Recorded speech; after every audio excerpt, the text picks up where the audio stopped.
Thank you very much, Melina, and I would also like to thank the Netherlands Institute at Athens for the invitation as well. Today I will present a doctoral thesis to you, which was submitted by a Greek from the northern city of Kastoria in 1757. It's a thesis in medicine. Thomas Mandakassis was a representative of the modern Greek Enlightenment. He was born in Kastoria in 1709 and died in Leipzig in 1796. He was a student of Eugenios Voulgaris and a remarkable patriot who lived many years in Germany, where he composed works on medicine, philosophy, theology, and education. The epistemological views he adopted were exposed in his lengthy treatise about the knowability of the invisible entities through the visible ones. It was published in Leipzig in 1760, but have been rather ignored by research. According to these views, man has acquired from God the ability not only to know things, but also to take pleasure in them during life on earth. More specifically, the omniscient God has bestowed this ability to human beings so that they may continuously study and act with reference both to the material world and the true goods which derive from the divine. Thus, scientific knowledge allows the logical, immaterial, and immortal human soul to experience happiness, which, in its absolute form, characterizes God. From this point of view, Mandakassis praises both the ancient Greeks and his contemporary Europeans for their love for scientific knowledge and its benefits. In his doctoral thesis in medicine, to which we will refer shortly, he underlines that his own aim is to offer to his compatriots all benefits of knowledge and science so that they may delight their souls and benefit their bodies. He states, however, that if one chooses not to acquire knowledge of things, then one will be deprived of the ability to enjoy the material and immaterial goods. The activation of the human cognitive power and the accomplishment of happiness cannot be imposed on anybody, as Mandakassis says, since it depends on free will. The notion of the human inherent tendency to acquire scientific knowledge in order to achieve happiness on earth was inspired by the European Enlightenment and became a common motive in the works of contemporary Greek scholars such as Iossipos Misiodaks or Dimitrios Darvaris, a teacher from Western Macedonia, whom Mandakassis advised on his studies. So if you have the handout, the first page of the handout is the title page of Mandakassis' doctoral dissertation. As you will see, this thesis bears a title in two languages. The first is Greek, Ώμοια των ἐλλειπόντων ὁμοίων Ιάματα, and the second is Latin, de similibus similium deficientium medicina. Mandakassis studied in Leipzig, and his supervisor was a professor of medicine about whom we know few things, even though he wrote a number of books and taught a lot.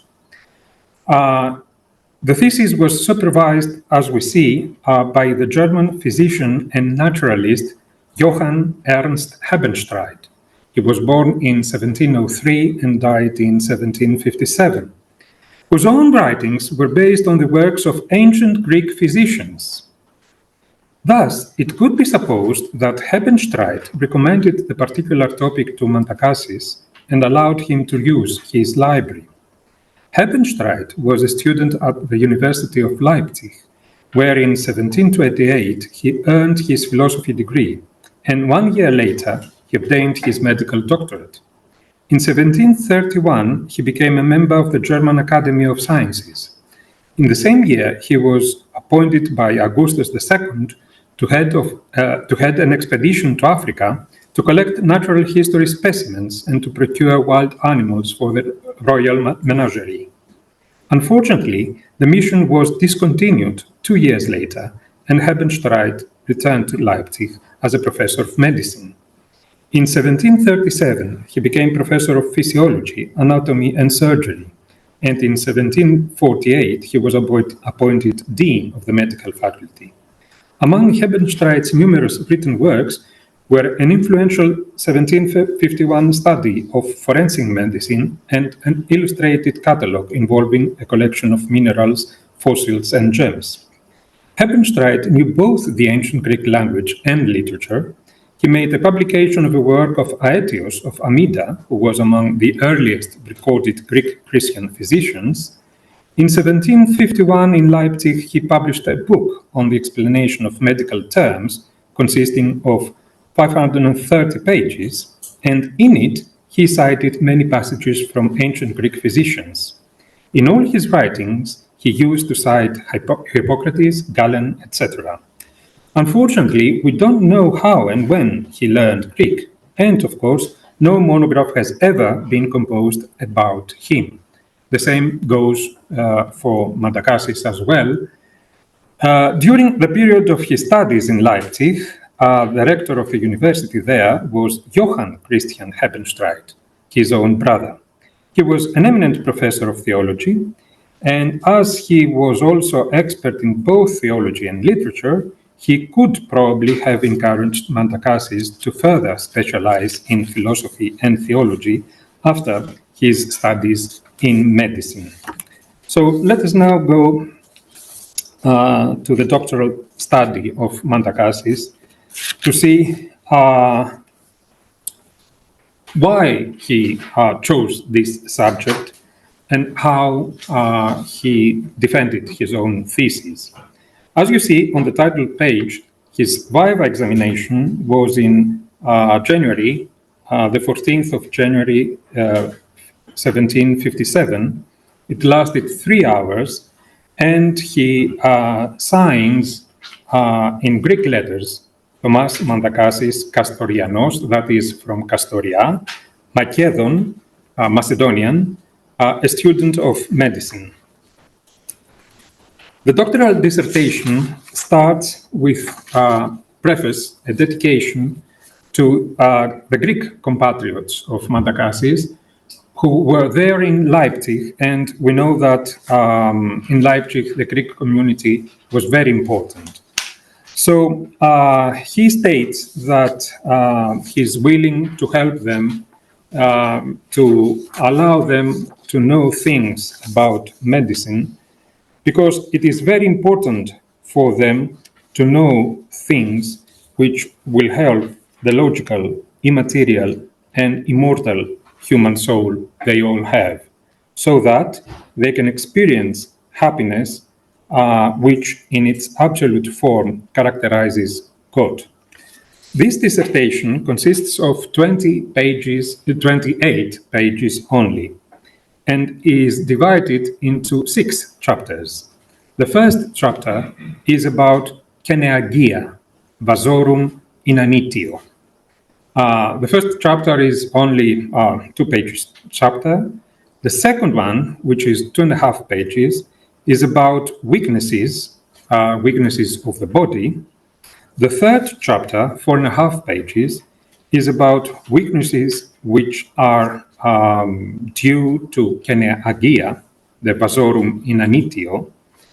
And it is in this chapter that Mandakassis talks about himself personally, where he says that he will now start his research, his thesis about the topic he chose to study.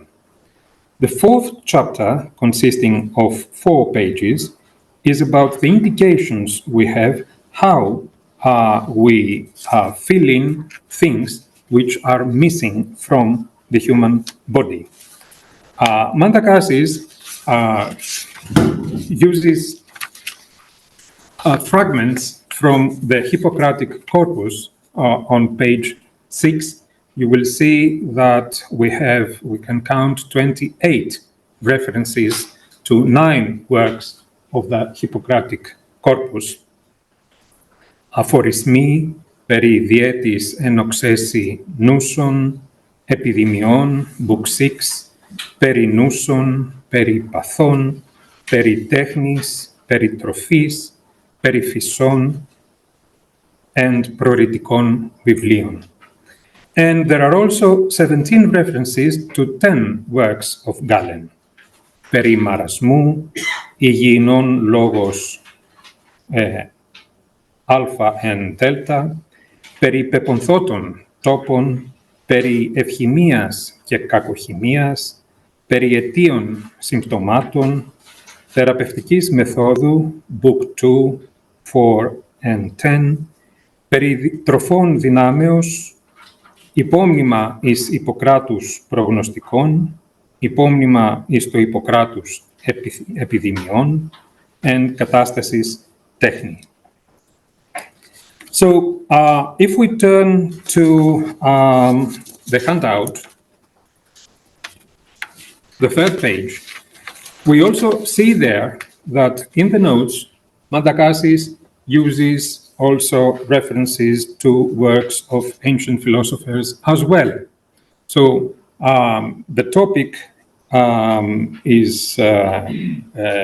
useful to him as a medical doctor, but since he finds some fragments in Plato and Aristotle, he uses them as well.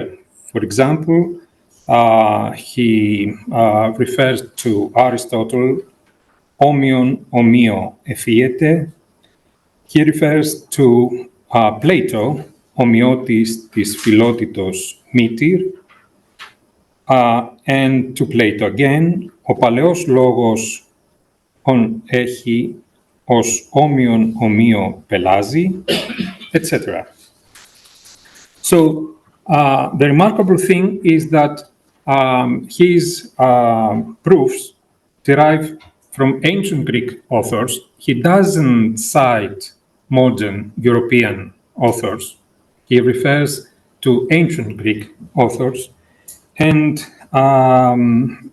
this doctoral dissertation is important for another reason as well, because it is the first doctoral dissertation in Greek, and in it we also find the first reference to red blood cells in Greek, της ερυθρής του αίματος σφαιριδίης.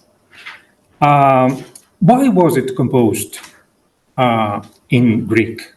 We understand why it was composed in Latin, because Latin was the language used by all scientists in those times. Mandakassis must have planned to send this book to the occupied Greece. So he wanted to benefit his compatriots who were enslaved.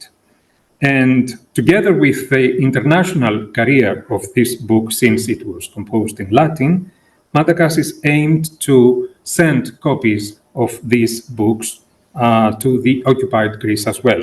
Unfortunately, this thesis survives in an extremely few number of copies. We have identified a copy of this thesis in the library of the Greek Parliament, and there's a second edition of this thesis with some corrections available at the library, the Austrian National Library. So Mandakassis must have made a publication of his thesis initially, and after some corrections, he produced a second publication. And we plan, in collaboration with historian of medicine, Dr. Dimitris Karaberopoulos, to make a new edition of this doctoral dissertation, stressing the fact that we don't have originality of ideas exposed there, but we have, as I said before, a representative of the modern Greek Enlightenment who wants to benefit his compatriots. Mandakassis worked as a doctor in Leipzig for many, many years. He died there. And he also produced a book which would be useful to his compatriots of a certain age who did not have the privilege to learn Greek. So this book, again, survives in one unique copy and contains basic rules and also some ecclesiastical texts which would be of use to people who would like to see how Greek should be properly written and spoken. So his view as doctor in medicine is that when we have missing elements in the human body, then we have to use means which are similar to what is missing. And this is a way to cure all kinds or most kinds of human diseases. And this is why he calls these means Ιάματα. So without this knowledge, it is impossible to give health to people. In those times, during the modern Greek Enlightenment, health was considered to be most important good for people because according to ancient Greek theories like those of Epicurus, if man covers his necessary needs, and health is a most necessary need, then one could probably experience happiness on earth. This was extremely important. And Mandakassis was of the idea that